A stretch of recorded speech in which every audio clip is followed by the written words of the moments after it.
mon positionnement est un peu particulier puisque je viens encadrer une des présentations des recherches de l'Université de Lille pour faire un peu le point sur les recherches menées dans ces cadres-là concernant l'apprentissage du geste ou l'apprentissage par le geste. Donc c'est un travail qui débute, mais l'objectif est bien à travers leurs travaux sur l'apprentissage par le geste et l'apprentissage du geste, pour interagir avec des mondes virtuels, d'explorer tout le potentiel pédagogique qu'il peut y avoir dans toute autre matière. Je vois deux perspectives par rapport à ce que je viens juste de décrire. C'est d'une part l'analyse pédagogique, donc l'analyse du potentiel pédagogique de chacune des interfaces ou des terminaux qui vont être montrés durant la journée, pour savoir comment on peut utiliser la diminution de la distance entre le geste réel et la réaction simulée et sa valeur et sa représentation, mais aussi son sens dans l'univers virtuel. Le deuxième point très important, c'est qu'on peut avoir de nouveaux types d'interactions entre le monde virtuel et soi-même grâce à ces terminaux riches et ces interfaces par le geste, ces interactions par le geste. Le troisième point, et c'est là, ça sera plus tard, on n'a pas encore bien travaillé sur ce champ-là, c'est toutes les interfaces qui ont des retours, qui permettent des retours, de retours de vibrations, de sensations dans les interfaces, dans les terminaux. Tout ce qui est non seulement retour visuel, mais retour sonore et retour haptique, ça c'est un point qu'on aimerait bien aussi explorer pour savoir ce qu'on peut en faire. En termes de contexte, en termes socio-économiques, je dirais,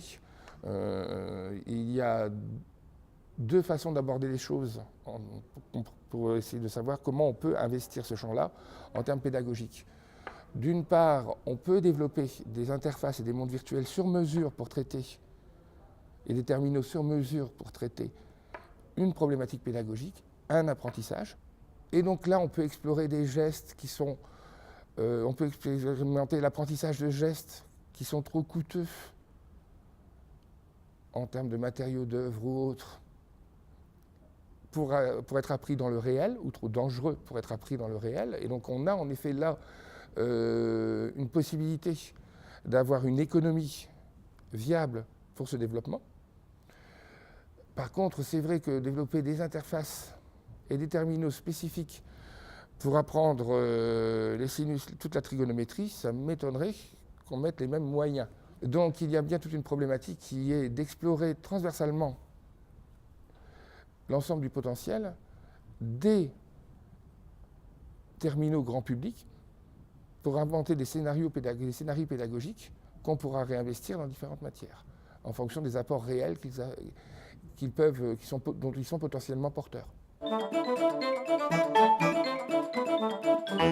On peut en effet, à partir de ce qui se développe dans le grand public, grâce au développement du jeu vidéo